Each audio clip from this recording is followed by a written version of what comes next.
Hi, and welcome to Screens in Focus podcast, where we share and connect as we spotlight our favorite shows and movies. I'm Brooke. I'm Diana. And this is episode 37. Today, we will be discussing The Walking Dead Season 9, episode 15 and 16, with the theme of adversity. We'll also talk about other shows and movies that we've watched, including Us, Green Book, The Wife, and The Central Park 5. Before we dive in, how are you, Diana? I'm doing good, Brooke. Awesome. I had a great week. Great. What did you do? Yeah, well, I was off of work for a few days. So. Oh, nice. That's always great. Yeah. So I was able to do some things around the house, but there was a few highlights, but one of them was Wednesday night, I was able to see Michael Bublé. Ooh. I love Michael Bublé. Cool. And he was phenomenal. His voice was so good. It was just as good as his listening on the radio or CDs. I listen to CDs still. So it was just as good because some people don't sound as good live. And he was so good. And he was funny and personable and grateful and gracious. And I wasn't sure how singing those type of songs would be in a big venue. It's like he's one person. I don't know. I was curious because I thought it would need to be in a smaller area to enjoy his music, and it wasn't. Somehow he's able to captivate the whole audience. Wow. And just listening to the whole orchestra was so amazing. Ooh, an orchestra. Yeah. He tells you stories of his childhood and his grandfather influencing him and his parents. And so it kind of just really brings you in. And one of the times he was saying he was really young, 16er, and his grandfather would barter, I think it was plumbing or something, to get him to sing at those places. And then he brings down these lights and everything to make it seem like he was back there in that. Really? That club. Yeah, it was like we're going to act like we're right back in that club. Oh, okay. And it was just, So he put on a show. Yes. And so it was just amazing. It was so, I loved it. It was great. So I just love him even more now. Oh, so you recommend his show? Yes. Cool. Where'd you see it? Oracle. Arena. Oakland. Yeah. Oakland. Yeah. The Oakland Coliseum. Yes. Cool. Yeah. Was it the indoor or outdoor? Indoor. Okay. There was also an A's game. Oh, wow. So traffic getting in was a little tough. Yeah. But, it was good, though. Getting out was great. That's cool. Yeah. Well, I'm glad you enjoyed that. A very that. good friend of mine got me the tickets for my birthday. Oh, it was happy very birthday. Sweet of her. No, it was way back. Thank you. December. But it was so sweet of her. And so... Yeah. And so you both went together? No, she didn't want to go. Oh, she just knew that you wanted to go. That's really awesome. Yeah, right? Isn't she amazing? She's like, I know how much you love him, so here you go. And take someone else because I'm not going with you. I'm not going with you. That's pretty cute. Oh, she's one of our big fans of our podcast, too. Shout out, big fan. Yeah. So how was your week? My week was good. It was really nice. I'm a hairstylist, as you know, and I've known Diana for probably about 10 years now, and we met because I was her son's hairstylist. Yeah. When they came in, they were just young teenagers with their long rock and roll hair. It was so awesome. I love those boys. And Diana and I have been friends ever since, and I've been doing her hair for as long as that time as well. So this week, I actually, I did your hair. You did. That made me very happy to see you twice this week. Yeah, exactly. And I did so many other beautiful colors and haircuts this week that I'm so proud of and that I post on my social media so I could share it all with you too. So that's what I did. Family, of course, and just had a pretty regular, smooth, down week. It was it was great. Yeah. Good, successful week. Yeah, and yesterday was beautiful. And as you know, I went to Monterey, and it was just a beautiful, awesome. I love wonderful Monterey. day. Yeah. Did you have any seafood on your... I did. Yeah. Yeah. Cool. We went to like a little tiki Hulu's or something like that. And it's fun. Seafood tacos. So it was yummy. Awesome. Well, I also actually did get to go see a movie. And so that made me kind of wonder about watching movie. Like, what if we didn't have movies one day? Like, let's just say in the apocalypse. Yeah. And we're like, you and I love movies and TV so Yes. much. What would we do without movies and TV? Die. Yeah, exactly. Reenact them. Exactly. We could have our own kingdom, in theater and plays. Yeah. But I was wondering, like, what movie what would be your favorite movie that you would want to watch while living in the zombie apocalypse? Funny you ask. I have thought about this before. Yeah. For me, it would have to be something so entertaining. And I mean, because I love so many movies, but I wouldn't want to watch, like, a depressing True. apocalypse movie. Right. I would not want to watch that. So I would want to watch something like Forrest Gump, Yes. Back to the Future. Yes. Just those. It just make me so happy to have Right. those around to watch. Right. Oh, that's a good point. And Back to the Future, there's, Doc Brown. He's a scientist. He's always inventing and creating. And maybe that would help inspire some survival techniques. That's true, right? Just keep like, oh, well, if he could do it, then we got to be able to do something around here. Right. Those are good ones. Those are one of my favorites. Actually, Forrest Gump, for the longest time, was my favorite movie and still gets me in my heart, to this day. I think my movie would probably be something lighthearted, like Mrs. Doubtfire. Oh, yeah. That is one of my most favorite movies. That movie, yes. Robin Williams. Yeah. You can laugh, you can cry. Yes. It's just, to me, that's a movie that I can always, if I see it on demand, ooh, I want to watch that again. Yeah. Like, we own it, and it always makes us laugh. Yeah. So. Well, I do that with Jim Carrey, too. He just, like, Fun with Dick and Jane, or Me, Myself, and Irene. Oh, my gosh. We're on the floor laughing so hard. Those are funny. I just watched Bridesmaids a little bit. Oh, my gosh. I know. Oh, my gosh. So funny. It is. Those are great. So comedies are good. So I'm feeling this is, kind of going, well, Forrest Gump isn't a comedy, but that's just so heartwarming. Yeah. I mean, it can it's be. kind of funny, yes, like, when the president, was it President Johnson? He asked him, like, or he gave him the Purple Heart, or who was that? I can't remember. Whatever. He was like, how are you feeling, son? And he got shot in the butt in Vietnam. He's like, I gotta pee, because he drank all this Dr. Pepper. Yes. So he was pretty cute, Forrest Gump, and it was a little bit sad, but I love that movie. So listeners, let us know what you would do or what movie you would like to see in the zombie apocalypse. You can reach us on our website, comment on our YouTube channel, and check out our Instagram. Leave us comments. Give us your feedback. We want to know what movie you would like to see while living in the zombie apocalypse. Yes, let us know. Yeah. Okay, and now for our recaps. Season 9, Episode 15, The Calm Before. This episode had me at the edge of my seat the entire time. The fair at the kingdom almost seems too good to be true. Everything was going so well. People were having a great time socializing and laughing, trading goods, enjoying activities, and they got excited to see a movie in the theater. Alpha fit right in at the fair with her new wig, and I have to say, she cleans up so beautifully.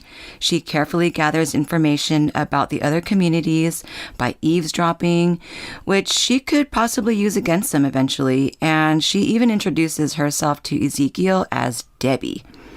Alpha surprised Lydia and tried to persuade her to go back with her. Lydia refuses to leave the kingdom, and Alpha tells Lydia, "You're weak. You always were." With all the rejoicing going around, Daryl, Carol, and Michonne lead a crew to the hilltop for protection from the Whisperers. On their way to Hilltop, they ran into the Whisperers in the woods, and Alpha shows Daryl what will happen to them if they cross paths and territories again. Alpha lets them go. They find Siddiq beaten and tied up. He shows his friends what the evil Whisperers have done to their friends. It was shockingly horrific. I did not expect to see so many people of their crew with their heads on pikes. Yes, zombie heads on pikes. Total devastation. We said goodbye to 2 highwaymen, including their leader, Ozzy, DJ, a savior, Addie, Rodney, and Frankie, Henry's friends, Tammy, the new adopted mommy, finally, Enid, Tara and Henry. Our poor Prince Henry. Devastating. So sad. Season 9, Episode 16, The Storm. So some time has passed since the horrible slayings, and winter has arrived, and with that, the kingdom has fallen, which is totally devastating. Fires have damaged their home, crops have died, and they can't survive if they stay. So they must evacuate and trek through a whiteout snow blizzard to get to Hilltop, while fearing a run-in with Alpha and the Whisperers. Meanwhile, the Alexandrians battle a violent freezing storm with no heat, and Judith running off to find Dog, and Negan running off to find Judith. In the end, all make it through the storm, but this episode was heartbreaking to me. With losing so many people in the previous episode, here they seem to lose their homes, their safety, and Lydia struggles with her will to live. In the end, a snowball fight gives a glimmer of hope in the season finale, and I look forward to season 10. Me too. All right, Brooke, where did you see the theme of adversity in these episodes? I saw the theme adversity with Hilltop's leader, Tara, being gone, and the other community members from Hilltop, including Enid, Tara, you know, when they were all kidnapped in that barn, the highwaymen, and including their leader Ozzy, he was so brave. I just loved his character. And that former savior DJ, he's so handsome, by the way. They valiantly fought their way into that barn where the Trade Fairs group were kidnapped and they were being held. Ozzy and the savior, they gave them a break so that they could all stand up and fight the Whisperers for their lives. They were defeated, and they all ended up with their heads on pikes. Just really, I mean, I don't even know. Obviously, we don't really need to see that part of it as far as like how they did all of that. That scene was so emotional for me. It was. Tammy. It was huge. To me, it was like the hugest thing, I think. Right. That The Walking Dead has ever done. It was so, in a bad way, impactful. I feel like, because I read some articles and people were comparing it to Game of Thrones, The Red Wedding. So for me, watching Tammy stand up, watching Enid kind of toss her hair and the slow motion with her grabbing her dagger, just so brave. And as you know, we're going to talk about later when you'll mention Siddiq, but his speech and just how they filmed that just made it even more I loved it. Strong. It was. You know, and how they kind of went backwards while their friends were looking for them, their loved ones. Yes. You know, and yes, as Siddiq was giving his speech, he was talking about how brave each of them were, and then we would flash back into the other people of the community asking about them, like, oh, have you seen each Tara? person. Yes, and then we would see Tara, and then they would ask about somebody else, and then we would see it. So it was just heartbreaking to see it. I just thought it was that whole writing, filming, was phenomenal. And finally, when Daryl, Carol, and Michonne were released by the Whisperers, and they found Siddiq tied up, and they led them to that that horrific scene up on that hill with the stakes in the ground, and I'm like, oh, those are heads. Like, oh my gosh! So then they walk closer and closer, and Daryl just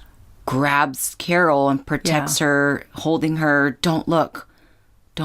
And just her face. Oh, no. Yeah. Just look at me. Yeah. Just look at me. And then the music. Oh. Yeah. And then they just like zoom in on every last one of them. Actually, when they showed Tara, that I couldn't see her face entirely. It was a little blurry. Yeah. I thought it was Rosita. Because Father Gabriel was asking, have you seen her? And I didn't know he was talking about Tara. Yeah. I thought Rosita. Well, in the comics, it is Rosita. So Oh, okay. And So I it was- purposely don't read comics just because Well, I don't, but I've read about that. That is who is it? And she's pregnant in the It's supposed comics? to be. Yes. Yes. Robert Kirkman, how dare you? Oh, wait. Yeah, how does that happen? I don't know. Yeah. Now we'll have to go back and read that for sure. But yes, I've read that it's supposed to be Rosita, and I've read that she was pregnant. So I don't know if that timing is still the same or not. Okay, I just, like, But yeah. don't kill no pregnant ladies and don't be killing well, babies. that's why they're saying that they were glad that The Walking Dead didn't follow, Everything. the show didn't follow the comics. Yeah. Because they think that would have been not good television. But who's to say? Kids get killed on the show, you know? Sounds super traumatic. Well, That Ezekiel was so supposed traumatic. to die too. That's why people at the end, when she goes up and they're looking, but it's Henry that they're looking for. Yeah, it totally was. Awesome. So, Diana. Yeah. Where did you see the theme adversity? I saw it with Ezekiel. At the beginning of the episode, Ezekiel speaks to the communities with such hope and joy. He talks about sacrifices through the years and how Rick's mission was to build and strengthen the bonds between them, and that Rick and Carl envisioned a day like that day at the fair. Oh, yeah. And at that moment, they had such hope for the future. But by the end of that episode and the beginning of the next episode, he lost his son, Yeah. Henry, and his kingdom. Right. How is that for facing adversity? It's the worst. In the last episode, Carol breaks off their engagement. And I mean, talk about devastating losses. Yeah. Although Ezekiel is struggling, he carries on and he still leads his people. And he says, just because we left our house doesn't mean we lost our home. No. No, He's pretty because we, strong. we still have to, we're together.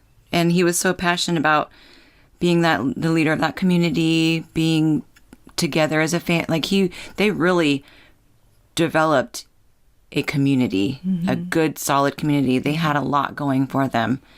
But after losing so much, you wonder how much some people can take. And apparently with him, he still rises above that. Yeah. He still sees the hope and the leading of people, which makes him really strong. So I Right. really do appreciate him. Right. And what And he he's didn't been turn into through. like some mad king. Right. Exactly. That's what I'm saying. Yeah. So that's a really good point. And I love that he brings up Rick Right. and Carl. So I was like, He's that's- such a good guy. I Yeah, mean, he when, is. like you Yeah. said, when Carol tries to give back the ring, that just really, when he says, yeah, I'll always love you. yeah. He's like, please just, I love that ring. Yeah. It's such a beautiful ring, and her, I don't know if we're gonna talk, more into this, but she says to him, I loved the fairy tale that we had. Mm-hmm.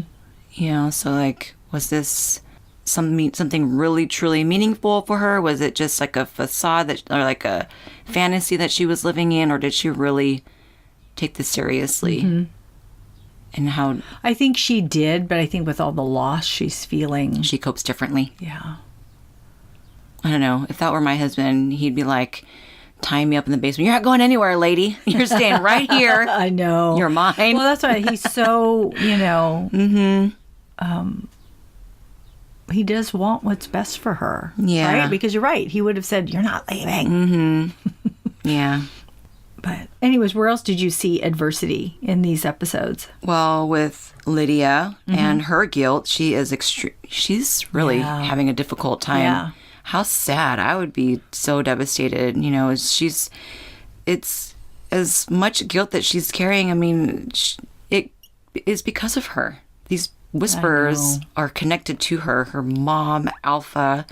She's feeling so guilty for his death that she tries to get bit by walkers. It was so sad to me seeing her go through those steps and them filming that. I just thought it was so so sad. quietly powerful. Yeah, there's she's still a very young person, and this is what happens in society when you feel terrible about a loss or just, there's a lot of mental health going on. And she doesn't really have any support except Right. for Daryl. He's the only one that is, well, up until a certain point, that is supporting her or telling her it's okay. Other people in the group are, looking at her or telling her something. And She's feeling it. She's feeling the pressure. And she heard what Carol, or was it when Ezekiel was talking to Daryl? Is that? No, she heard what Carol and Daryl were talking about. Wasn't that right? Oh, I don't know. And then she ran off into the woods, and then that's when she tried to get bit. So what led her to do that was she understood that Daryl did not want to leave the hilltop because Carol and he were talking. She's like, do you want to leave? And he was like, no, I don't want to go. Mm-hmm. And then Lydia overheard them. You think she overheard them? Yeah. I don't know. Okay. Yeah, because she was off in a distance. And so then she took off into the, field. And then Carol went after her. Because where are they? They stopped for something. I think they were killing the walkers at that point. And isn't that when Ezekiel and Daryl went to go down with them? And then that's when Lydia disappears and then Carol goes and looks for her. Okay. I think that's when all that happens. Yeah. So I feel, and so Daryl's like, well, I'll take her. I'll just take her. And she didn't want Daryl to make that sacrifice either. Right. Yeah. I believe. So Carol just stood there watching her, see what was going to happen. I don't know if I could do that, but I guess Carol is just numb. Yeah.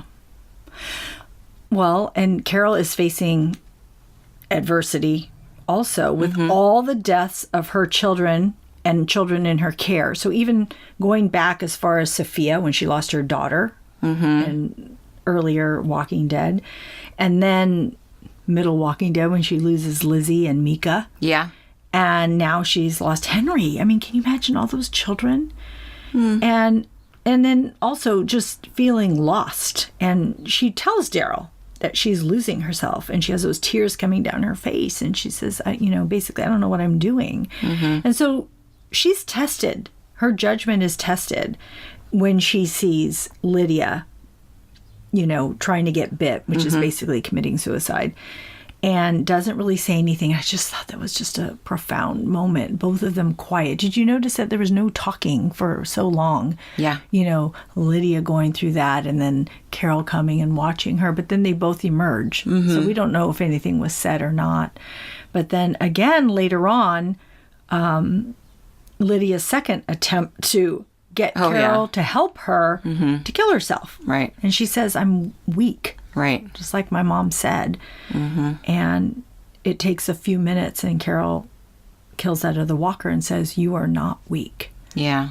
And again, they both emerge. And I just think that was a turning point for Carol to some degree, because she did help her and she did tell her. And I think it's kind of because of Daryl too, because he says she's a good kid. And I think Carol sees that too. But I think Carol's just working her way through everything because, yes, she does break up with Ezekiel. And she's going to go on to Alexandria with the others. Right. So that was devastating loss. Right. That scene was quite interesting for me to see Lydia standing up for herself and taking that blame and that initiative. Like, hey, lady, I'm trying to do the right thing, and it's my fault, and I think that I should take the fall for this. But I think Carol really understands, being that she has lost so many kids, she's seen so many young people go, that she sees just a kid in her, too. So maybe that's part of her reflection. And she sees that she is remorseful. It's different when you see somebody remorseful for what they've done, then you want to help them. Yeah. She had such a messed up life. I know. How do you even come back from all of that? Right.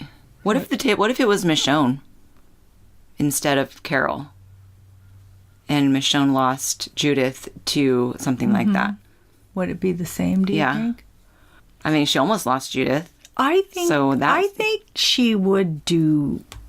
I feel like Carol's been more out on the edge than. I mean, Michonne has too, but Michonne's never been like killing kids and people just to make everybody survive the way Carol has, where I think Carol walks a fine line sometimes, you know.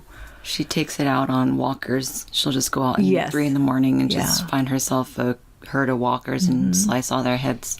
Well, her way was also protecting, right, and bringing Judith close to her. Yeah. So everybody handles it in their own way. So I look forward to see what happens and what the timeline will be for the next season. Yes. Okay, Brooke, what other things did you notice in these episodes?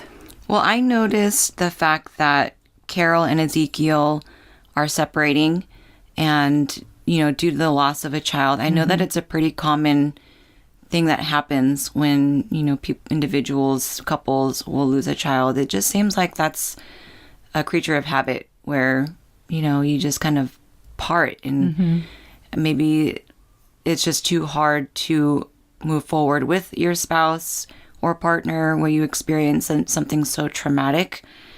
And it just seemed like, oh, you know, I was really disappointed and sad that they weren't, well, as of now, they don't seem like they're able to get through it together. So it's best that Carol leaves for a little bit. Maybe she'll come back because he still loves her. I hope that they do end up back together.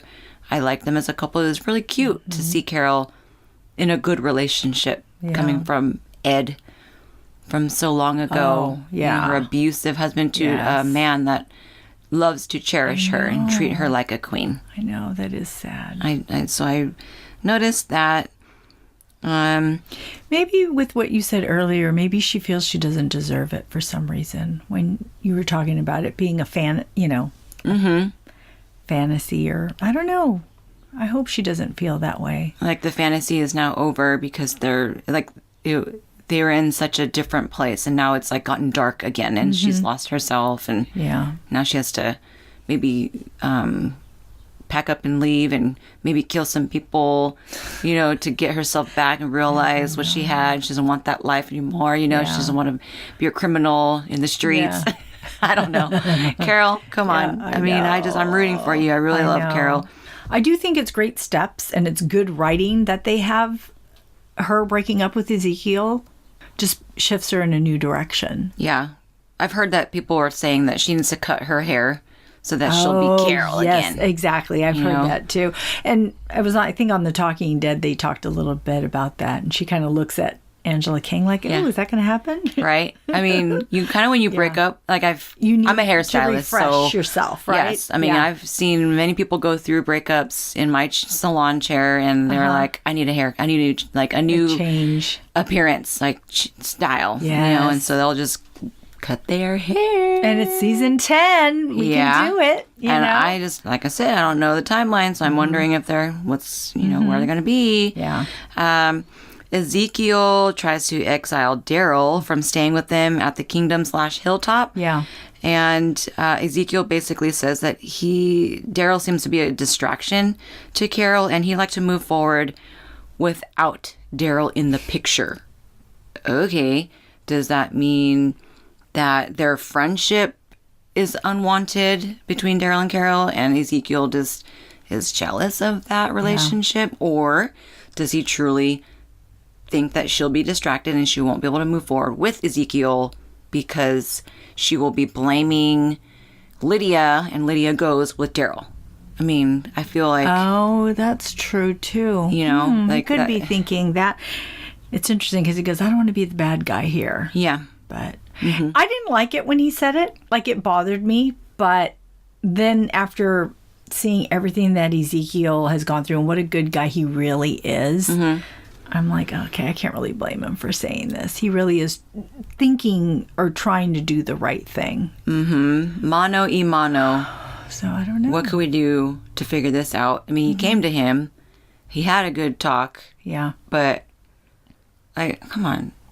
You know, you wanted Daryl there before this all happened. So that is making me think that Lydia is to blame. And if she stays, he got to go. He got to go. They got to go. Everybody got to go. Also, the scene where they crossed the frozen lake, that was, it was chilling, dangerous.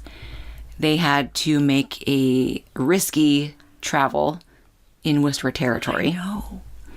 Which reminded me of a story about the Underground Railroad. Mm-hmm. And this family of 5 or 6, they had, I think it was a family of 6. So the husband, wife, and her 4 kids, they were slaves down in the South, and they were escaping slavery through the Underground Railroad. They had to cross a frozen lake in order to get to the safe house. They crossed that lake. They made it to the safe house, but they were found by the county sheriffs, and they tried to remove them from the house, but the wife did not want to go back to slavery because the consequences would be terrible. Mm-hmm. So she did what she had to do, or what she thought was best for her kids to free them. She wanted to kill her kids to set them free. The ultimate freedom. Yeah. Oh, God. So that's what that reminded me of, because they're technically in the South. Virginia, wherever they are at this point now, I guess, Yeah. Virginia. Maybe. And so that's right there in Underground Railroad territory where they had to flee. And it just, I can't imagine having to do that in the 1800s. I can't imagine doing that in a zombie apocalypse. Yeah. Hopefully most of the zombies would be completely frozen because they're cold-blooded. And hopefully they don't have a whole lot of fluids running through their veins anymore. So the only risk would technically be if the Whisperers were truly out there in the freezing with their rawhide around them to keep them insulated. But I don't know. I wasn't sure that they were even at risk to begin with by Whisperers or anything in that cold of weather. Mm-hmm. So, Yeah. where did you notice anything else? Well, kind of talking about that, the communities facing this adversity while battling the threat of the world around them. Mm-hmm. I hadn't really thought about that before, and I love that The Walking Dead brings this up. Mm-hmm. I mean, everything was flourishing at the fair. Mm-hmm. I mean, everything, the sun was shining. Yeah. It was Too good so to be true. luscious. Everything was so grown, and it was available to them, and it was so nice. And then, here comes the weather. The weather, something that you cannot control. Yeah. And it devastates your whole environment and what you're living off of. I was like, holy crap. And just heaters, not being able to have heaters. And then having solar panels, but they're not working because the sun's not out. Mm-hmm. So it can't generate heat for you. Mm-hmm. That's like crazy. Well, yeah. I mean... And things just not working. Right. We have so much in this world. We have so much technology and privileges, and it's hopefully we forget how much we have. Right. Hopefully in a real apocalypse, this would not be our first winter. We would be prepared for something like that to happen. We'd have more than 3 fireplaces that are functioning. We'd be cleaning them so that they wouldn't cave in on us while we're needing to use them. Yeah. But they only have so many resources, right? Because it's hard for them to get out and go out and do things or gather things with walkers and whisperers all over the place. So. Yes, that is true. I don't know. It just reminded me of how much we have in our world now, currently, present, And what about Eugene's radio?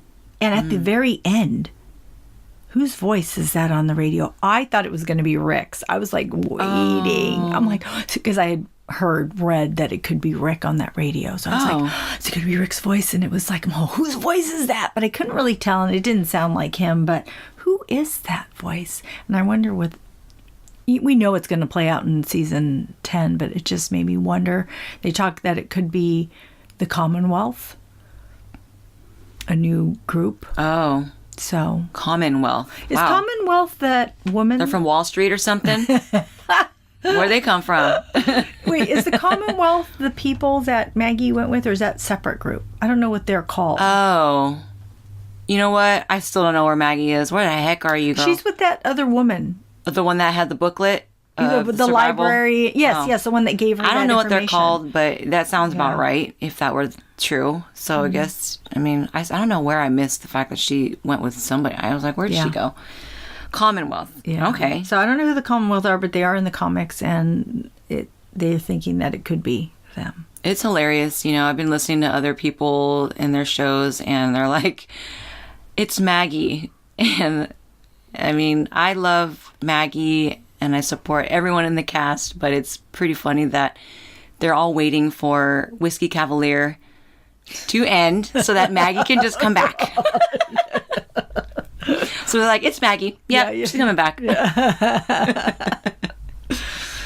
Well, we know she's going to come back at some point anyways. I don't think it's her, because that would just be too obvious and not anything exciting, right? Because we know that she's going to reconnect. They've sent messages to her, so she will be back. I want it to be somebody new. I mean, I feel like it's got to be somebody new, because... Or I thought it could be wherever Rick is at. Who's to say? I don't know. Yeah. Okay, we have to talk about Alpha. Yeah?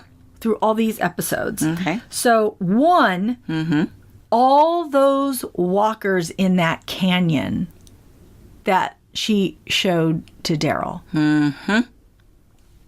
How many were in there? Like millions? Yeah, it was hundreds just of collect thousands. them all up? Yes. It's like, that is scary. That is how it was when... the quarry. Yes, the quarry, where they had all those walkers there too. I'm like, holy crap. And she's threatening, Daryl with, we can, if you cross into our territories, we're going to let these, lead these hordes of walkers to your community, which is very scary.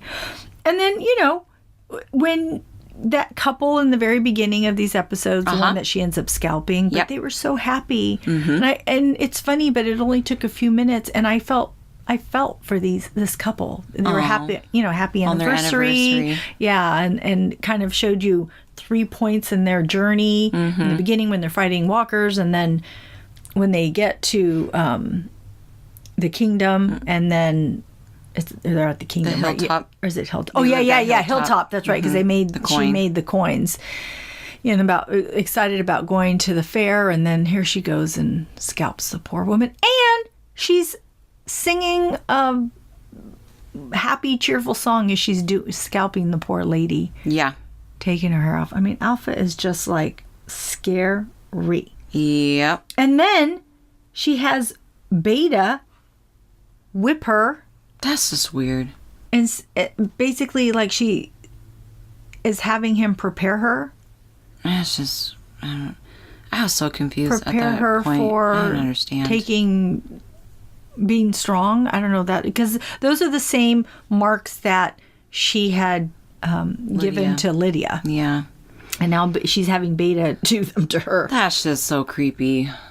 Yeah. Ugh. And, then she killed that Whisperer, her own people. Well, she doesn't really care about anybody, but she killed that Whisperer because he saw her cry. Yeah. Yet she allowed Beta to see her in the same condition. So there is a relationship there that she's, being her secondhand man. But, I mean, that woman is ruthless. And scary, but I do like that about her because she's so scary. Yeah. You don't want to cross her. Don't do it. Don't do it. Don't even look at her. I think that would be the safest thing. Just walk past. Don't even, just keep your head down. Keep your head down. Okay, so let's talk about why we love The Walking Dead. So, Brooke? Yes. Why do you love The Walking Dead? I love The Walking Dead because of the special effects, and I loved the frozen solid walkers when their heads crumbled into pieces after Michonne slices their heads. There are so many ways to kill a walker, and if an icicle is within reach, stab it through the eye. I know, I love that. Icicle. Very cool. And Diana, why do you love The Walking Dead? I love The Walking Dead because they gave us snow. It was incredible, and I loved it. It was a new adventure, which was thrilling and frightening and unexpected. They have reinvented The Walking Dead with season 9. I mean, Angela Kang has brought new life and direction. The directors, the writers, the crew, the set designers, they're all craftsmen. And the actors are phenomenal, and they make us care about the characters. And I love them. Yep. I love the snow. I thought that was... Did you watch The Talking Dead on how they did the set? Yes. That's cool. It's like, wow, that's really... I know. Amazing. It is. I thought it was totally amazing. And for those of you that don't know, it was a big, huge warehouse, like a huge one. The biggest one they could find. Yeah, and they had to make it look like they were out in the snow, which was it. They did. Mm-hmm. Yeah, I thought they were out in the environment, and they just like put stuff down to make it look like snow. But it's crazy how they were able to do that. So awesome. So much time to build it. I mean, they literally built it from the ground up, this set. And the actors to bring you as to if they were really experiencing that condition. Yeah. Right. How about the ending of the storm when they all had the snowball fight? We didn't really talk about that. What did you think about that? I loved it. Yeah. It just brought hope. Yeah. And it was cute. Yeah. Really I feel like there should be like Christmas trees or something. They should decorate for Christmas. Now that they have snow, like we need to start doing a Christmas special. Yeah. A Christmas special. La, la, la, la. But really though, they were super excited to do the snow, and I was right there with them, like, oh, there is that extreme weather condition, and it's like so good to see that part into this time. It's always hot and sweaty, mosquitoes everywhere. Yeah. So it's nice to change it up. Really nice to see that. I was happy. It was awesome. Mm-hmm. All right. We are at our segment, and the award goes to... So, Brooke, what is your favorite quote, character, or moment in these episodes?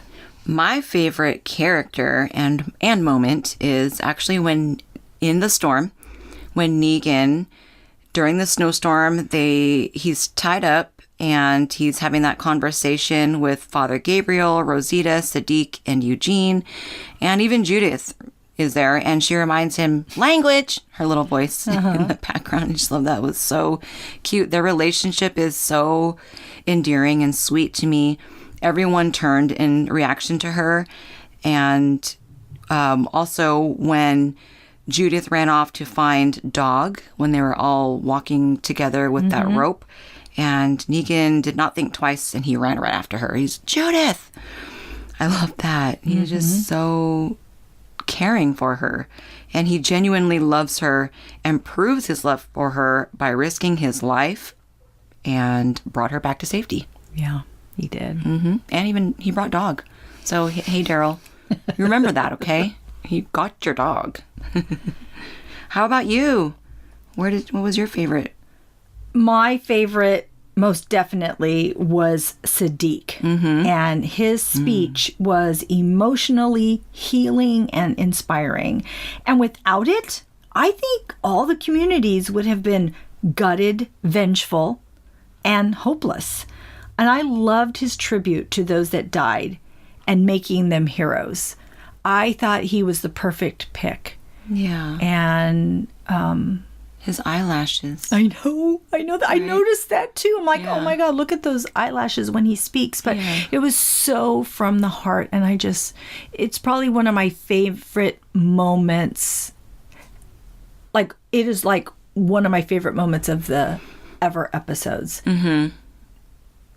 It really is. Yeah. I did a good job with that. Yeah. So I'll always remember that, and I'll love that part. I'll always want to watch that. Oh, yeah. So watching that speech, it would just make me cry. People could have just gone down the road. Let's get on our horses. Let's go kill them. Let's go whatever. Yeah. But they're like, also, I think it just gave so much value to the people that died. Yeah. Because really people want to know...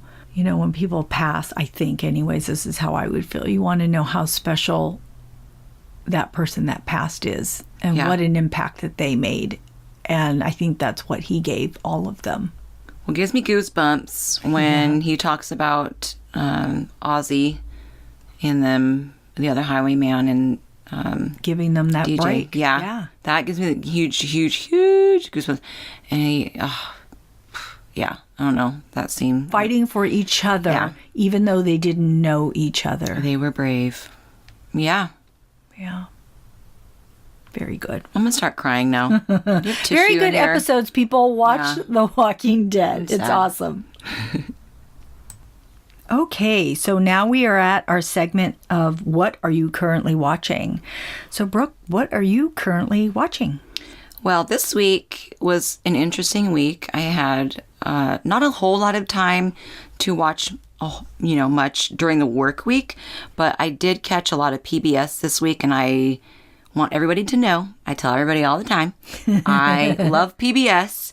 It is so informative. I feel smarter when I watch TV because I watch PBS.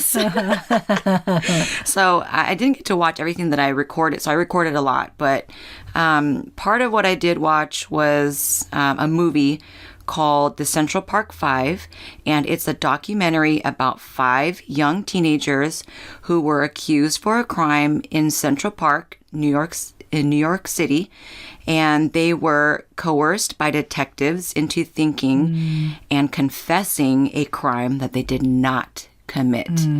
And because they were so young, it was so vulnerable to watch them and what they had to go through. So they interviewed them in the future, and then they had shown the video of their confessions, which I have 3 boys. I've been through the teenage years with at least one of them. I can't imagine my son being interrogated and convicted and coerced of a crime that he didn't commit. Yeah. Nobody really knew that other than those people interviewed. Well, I mean, with all the evidence and the proof and everything that comes out, I could not believe what they had to go through, those young people. I recommend this. It was, I think it was filmed in like 2013, 14, so it's not too far, but it's worth watching. Yeah. It was on TV, and I sat down. I'm like, I'm going to check this out just a few minutes, and then I'm going to watch This Is Us because I'm trying to catch up to the new season. Yeah. I'm on season 2. But I stuck through the whole thing. I was glued to this documentary. So if you get a chance, please check it out. We also went to go to the theater, and we saw Captain Marvel. And that's the backstory on Captain Marvel, so that we know who she is in Avengers: The Endgame. Oh, do I need to watch that before I watch the Endgame? I mean, maybe. It has a little bit of a backstory on Nick Fury, Okay. Samuel L. Jackson's character. Okay. I think it's worth watching. I don't want to, downplay it, but I thought it was better than I expected. Okay. And I liked her as an actress. I liked her backstory was, it was good to know, because without knowing or watching this movie, I'm like, well, who is she and why? And is she going to save civilization on Earth? Like, well, you kind of need to know her powers. Okay. So I think it's worth it. There's not a whole lot of time left because Endgame is coming up really soon. I want to see that. Yeah, I've got to get my tickets this week so that I make sure that we all get in there when we want. Last night I stayed up super late because I'm like, I want to watch something new. And Saturday nights are my nights so I could stay up late and wake up with no alarm. And I watched the Oscar nominee movie by Glenn Close. It's called The Wife. And you actually the one that told me about it. I didn't know anything about it before, but I know that she was nominated for Best Actress. And so I thought, okay, it's on my list. I put it on my Netflix DVD queue, and I watched it last night. I think she did a really good job. The story, after thinking about it, it's an empowering story for women.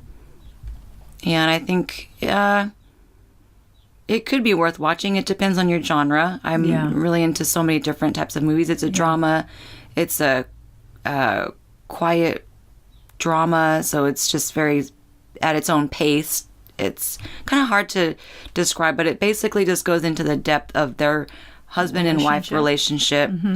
And they've been married for, it appears to be like over 30 years. And so they go back to when they met and they're drama. I mean, as successful as they are, they had a dramatic lifestyle, and it kind of does a little tailspin at the end. So it's a little bit. Yeah. But before we move on, I do want to share with you that I did watch Triple Frontier.